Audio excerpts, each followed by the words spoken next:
Bom dia, boa tarde, boa noite. Estamos aqui para iniciar o nosso programa de Direito Constitucional. Nesse caso, para o concurso de Polícia Civil do Estado do Rio de Janeiro, perito legista, ok?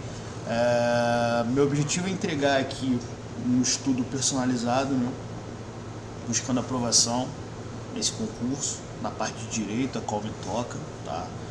E todos os outros concursos que tem por base o direito na área penal, a gente pode estudar com base nesse conteúdo, tranquilo?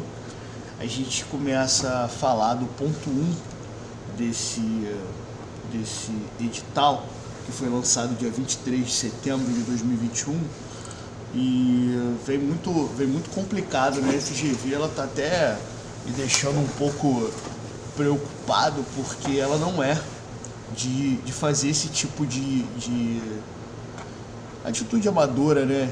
Infelizmente, ela coloca o edital para frente e no final de tudo ela não consegue entregar um pagamento, um ok de pagamento, ela não entrega nada. Então a gente tem alguns furos aí da Fundação Getúlio Vargas, o que não é de praxe, ok? Mas meu objetivo hoje aqui não é falar da FGV e sim do concurso, tá ok?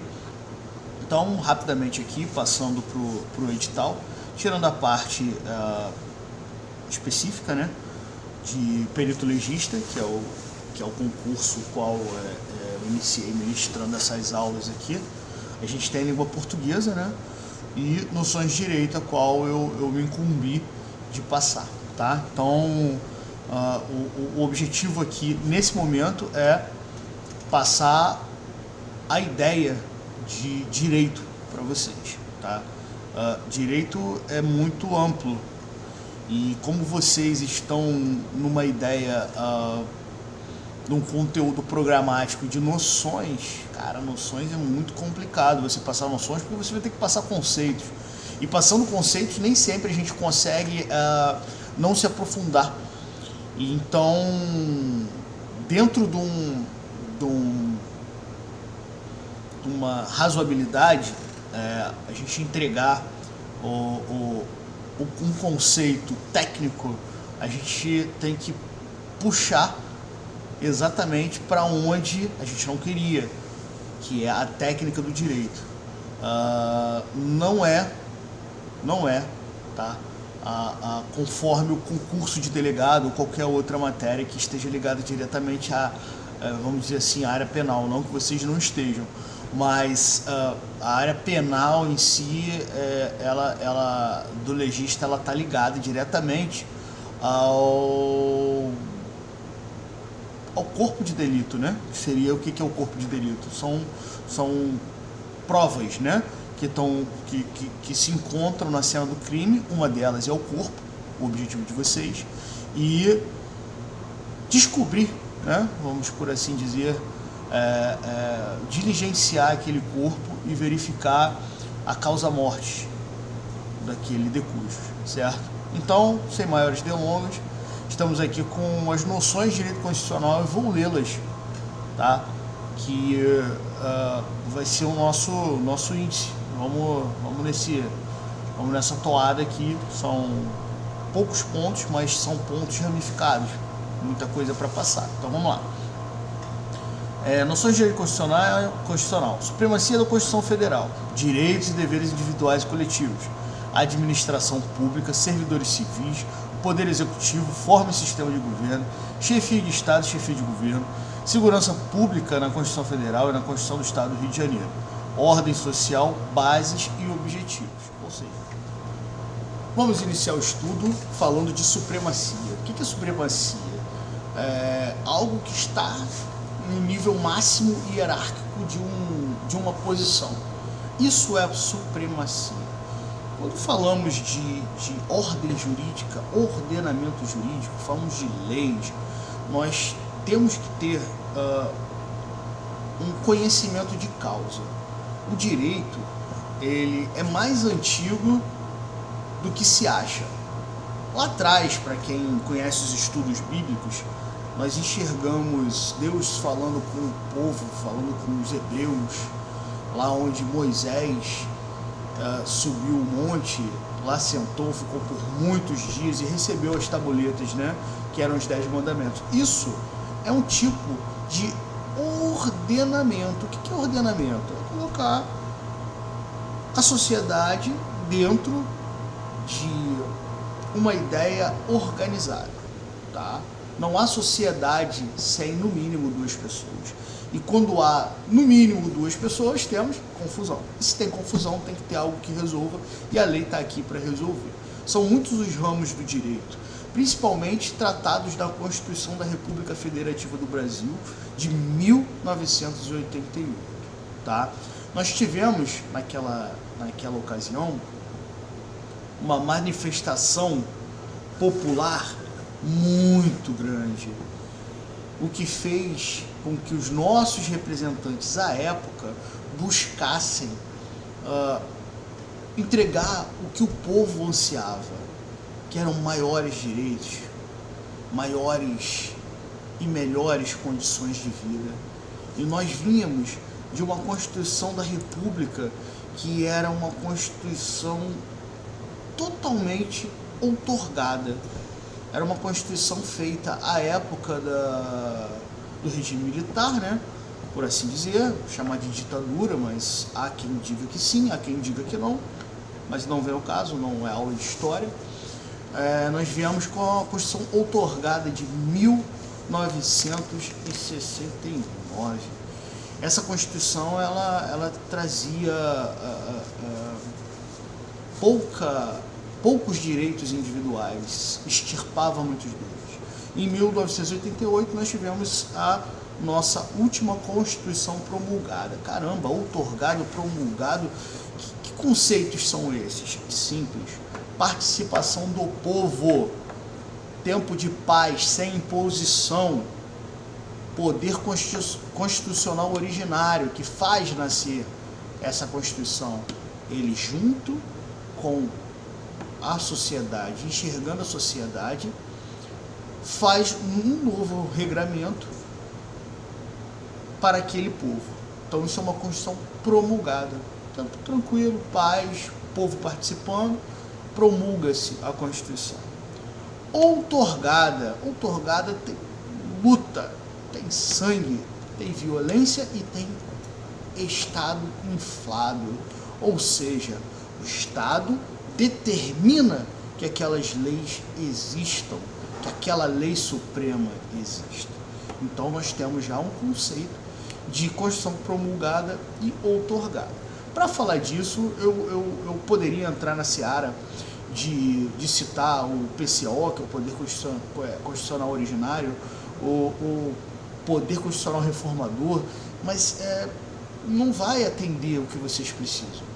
O que você precisa saber é que a Constituição outorgada é aquela que lhe entrega direitos, obviamente deveres, no momento de paz, incitando ali os direitos da população, certo? E a outorgada não, a outorgada é imposta, tá? E o povo não tem voz e vive como no Japão, Coreia do Norte, assim, tudo bem? Nós tivemos, nesse tempo todo, nós tivemos 4, 5, 6, 7, 8 constituições. Dentro delas, 3 foram expressamente outorgadas, uma se disse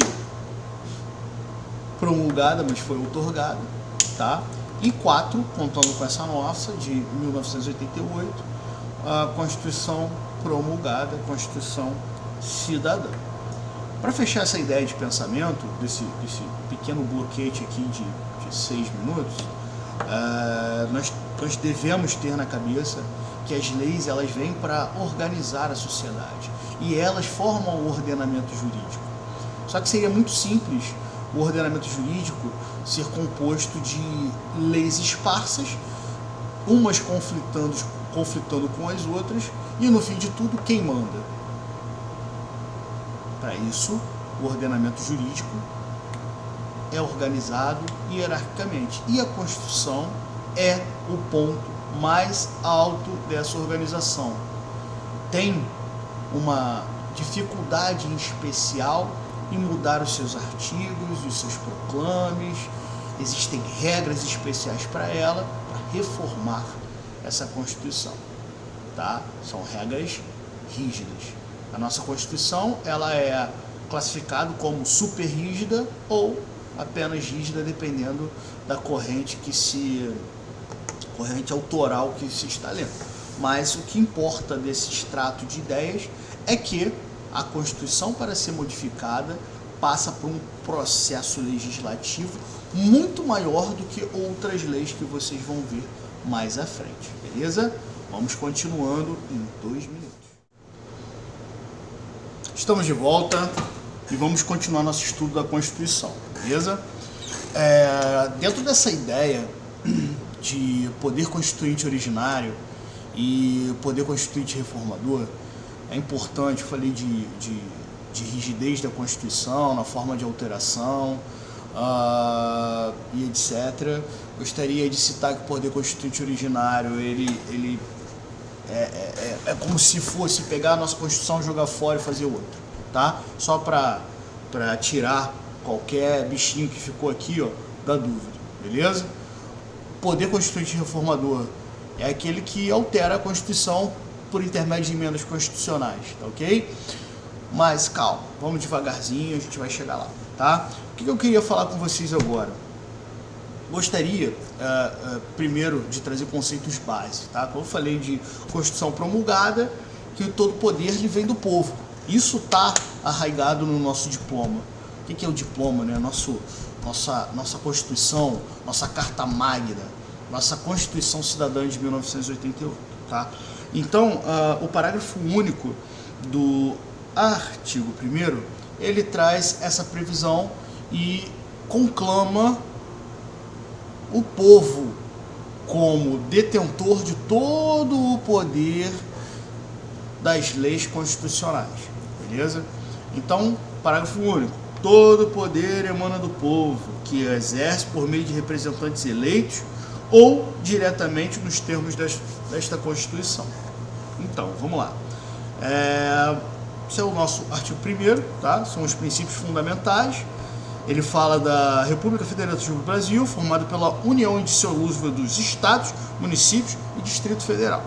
Tá? Constitui-se Estado democrático de direito e tem os fundamentos: soberania, cidadania, dignidade da pessoa humana, valores sociais e o pluralismo político.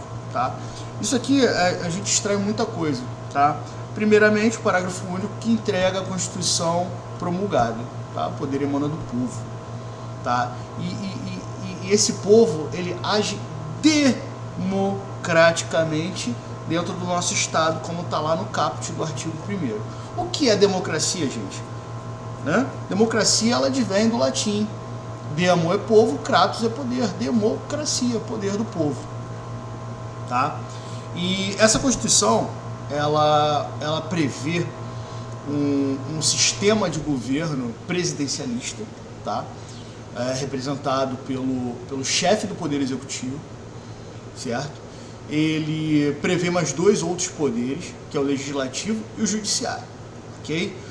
Para falar neles, eu tenho que dizer, eles são independentes e harmônicos entre si, ou seja, cada um no seu quadrado. Porém, trazendo um princípio constitucional mais escorregado lá para o direito administrativo, vocês vão ver lá na frente, é o princípio do check and balances. O que é isso? Freios e contrapesos. Não se entrega um poder indistintamente ou eterno, sem limites para uma pessoa. Tá? Um poder fiscaliza o outro e um poder depende do outro para fazer a máquina rodar. Exemplo. Nós temos formas de fazer leis. Quem faz lei tipicamente? O que é tipicamente? É a sua condição típica, a sua função corriqueira. Quem corriqueiramente faz leis? É a sua função de fazer leis. É o legislativo. Então o legislativo vai lá, faz um projeto de lei tratando sobre o desmatamento. Aí começa a falar do desmatamento, blá, blá, blá, blá, entrega esse projeto para a Câmara dos Deputados, composta por 513 deputados. Ela é votada, certo? E aprovada. Após aprovada, ela vai para o Senado Federal, com 81 senadores. Ela é aprovada, ok, excelente. Quem é que libera a lei com o poder de veto de artigo, ou da lei inteira que seja? Alguém sabe? Presidente da República. O presidente da República, do Executivo, ele sanciona ou veta. Vetou, voltou. Volta para as casas legislativas. Claro que existe um rito, um processo, que eles podem passar por cima do presidente da República e tocar a lei. Claro que não é de bom alvitre fazer isso, por quê? Porque o presidente da República, o chefe do Executivo, tem a sua função típica gestar, ou seja, fazer gestão de recursos. Ele é o dono do dinheiro. Se ele não libera dinheiro para a emenda constitucional do Estado do deputado João, o deputado João não é reeleito, porque não fez nada pelo nosso Estado. Então é isso. Isso é o jogo político, ok? E o mais destacado dessa situação toda é o Poder Judiciário. O Poder Judiciário, ele é o garante, é quem guarda as leis, é quem faz a análise se aquela lei está adequada ao texto constitucional. Lembra? Ó, a Constituição, ó, ela está aqui em cima, ó, ela está aqui em cima. Leis, decretos, atos, blá, blá, blá, tudo embaixo. Quando a gente fala em lei, a gente traz uma ideia geral. Lei, em lato sensu, é todo ato normativo que visa organizar determinada sociedade, determinado órgão, organismo que for, certo? Então, voltando, o judiciário, ele faz essa adequação. Ele pega aquela lei, analisa o pedido de alguém sobre uma inconstitucionalidade, por exemplo. Uma lei complementar falou que o ser humano não tem dignidade, não pode ter dignidade, não deve ser observado o princípio da dignidade para o concurso público de perito legista da Polícia Civil do Estado do Rio de Janeiro. Ou seja, ele pode ser humilhado, ele é negro, não entra, é pobre, não entra, é homossexual, não entra. Não. O princípio da dignidade humana conclama que, antes de qualquer especificidade, nós somos humanos e devemos ser respeitados como tal. Então, foi feita essa lei, foi colocado dentro do seu edital, que nada mais é que a cópia da lei, e o Joãozinho, coitado, homossexual, negro, pobre, já tomou a negativa na primeira lá. Não vai entrar porque é homossexual, negro e pobre. Pode? Não, não pode. Essa lei é o quê? Ela é inconstitucional. Cabe a quem? Cabe a quem julgar a constitucionalidade dessa lei? Ao judiciário. Claro que mediante um pedido, né, das pessoas que podem promover ações diretas de inconstitucionalidade. Tá? Mas aí eu entraria muito, eu iria falar de controle de constitucionalidade, concentrado, difuso, quem são aqueles que podem, quem pode representar desse tipo. E não é o caso, vocês não vão fazer uma prova nesse nível, vocês têm noções de direito, só quero que vocês entendam as funções típicas. Executivo administra, é o dono da caixa forte, é quem dá dinheiro, é quem fala que pode, que não pode, que faz as leis orçamentárias e entrega ao legislativo para quê? Para falar, ok, essa lei, esse texto teu aí do orçamento eu concordo. O que é isso? É o controle do poder executivo feito pelo legislativo. Qual é a função típica do legislativo, além de controlar, assim como o executivo controla os atos do legislativo e do judiciário? Qual é a função típica do legislativo? Legislar, faz leis. Eles fazem leis em estrito senso. que são leis em estrito senso? Quando eu falei em lei e trouxe um conceito aqui de lei é tudo aquilo que normatiza, lei em estrito senso é o quê? Lei complementar e lei ordinária. São dois tipos de lei. Mesmo poder, mesmo peso, que muda é a forma de aprovação, é o quórum de aprovação. Também não cabe. Só quero que vocês saibam que existe lei lato sensu, que engloba tudo, engloba até aquela publicaçãozinha do Diário Oficial dizendo que Joãozinho tem que chegar 9 horas da manhã no gabinete tal, feito pelo secretário de saúde, por exemplo. Isso é uma lei em lato sensu. As normas que regulam o funcionamento de alguma coisa bem pequenininha ali, que seja público, é lei. Só que é lei em lato sensu. Depois elas ganham nomes, portarias, ato administrativo, certo? Mas lei estrito sensu, o único que faz é o legislativo. Pode a lei feita pelo legislativo ir contra a Constituição? Não. Não pode. A lei que tem eficácia e vai contra a Constituição, rapidamente ela sofre um controle de constitucionalidade. É tudo que vocês precisam saber. É dividido em dois, como eu disse, concentrado e difuso, não é o meu caso. Mas é importante salientar que nada pode ir de encontro ao texto constitucional. Isso, pessoal, é supremacia, tá? Então nós falamos aqui das atividades típicas. Atividades atípicas, só para contextualizar e trazer cultura. Atividade atípica do executivo. O executivo faz lei? Faz. Faz que lei? Lato sensu. O executivo, ele tem órgãos e secretarias. Ele, ao coordenar os órgãos e secretarias, ele tem autarquias, tem fundações, ele emite portarias. Essas portarias são leis. Lato sensu. Pode o legislativo aceitar ou não isso? Não cabe a eles. Todo ato administrativo que não crie cargo e nem despesa é feito via decreto pelo executivo do jeito que ele quiser. Reorganizar toda a secretaria de problema é dele. Legislativo, nem o judiciário, mais ou menos. Vocês vão ver lá no artigo 5º, quando eu começar a falar de direitos e garantias fundamentais, que o legislativo tem um princípio que é a inafastabilidade do poder judiciário, né? É inafastabilidade do poder judiciário, ele não pode ser afastado, certo? Então, dentro dessa estrutura de governo, dentro dessa estrutura hierárquica, a Constituição é e sempre vai ser suprema, ok? Então, dentro disso, né, com essa ideia em mente, né, os poderes, eu estava falando das funções atípicas, falei do executivo fazendo lei, o legislativo pode administrar? Pode sim, pode proferir atos ali, administrativos, de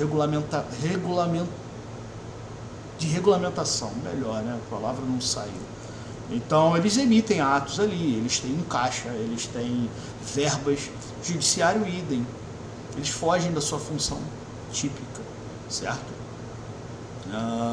Vamos lá. O que a gente vai falar agora? A gente vai falar de, obviamente, dentro de uma hierarquia, né, que foi trazida aqui, tudo que foi dito, sobre a supremacia da Constituição de forma escrita. Existe um cara chamado Kelsen. Quem já ouviu falar em pirâmide de Kelsen? Caramba! Quem foi esse maluco, cara? Quem foi Kelsen? Tá? Kelsen, cara, ele trouxe uma teoria do direito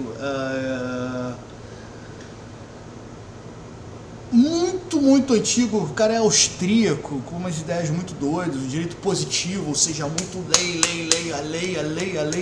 e não tem um jogo de cintura que o Brasil tem, né, hoje, com os princípios que faz a flexibilidade das leis, tá? Então, Hans Kelsen, ele foi um austríaco que, no âmbito da teoria pura do direito, ele trouxe a Constituição, certo, no plano lógico jurídico, como norma fundamental. Norma fundamental, é isso. Então, por ser norma fundamental, ela não pode ser contradita por nada que venha abaixo dela. Vou dar um exemplo. A Constituição prevê o direito de greve e fala assim: uma lei será confeccionada, será promulgada, sancionada para regular o direito de greve. Que lei é essa? Uma lei ordinária, uma lei complementar feita pelo Legislativo. Não foi feita até hoje, só para a ciência. As regras de greve, elas seguem o direito privado, tá? Mas é isso, nós temos uma Constituição muito setorial. Ela fala o que pode, como pode, o que você tem direito e entrega ao governo federal, ali no caso da União Federal, perdão, dentro dos seus poderes típicos, que o Legislativo faça uma lei para regular determinada coisa, tá bom? Eu vou voltar em um minuto com uma representação gráfica da pirâmide de Kelsen, beleza? Teoria pura do direito.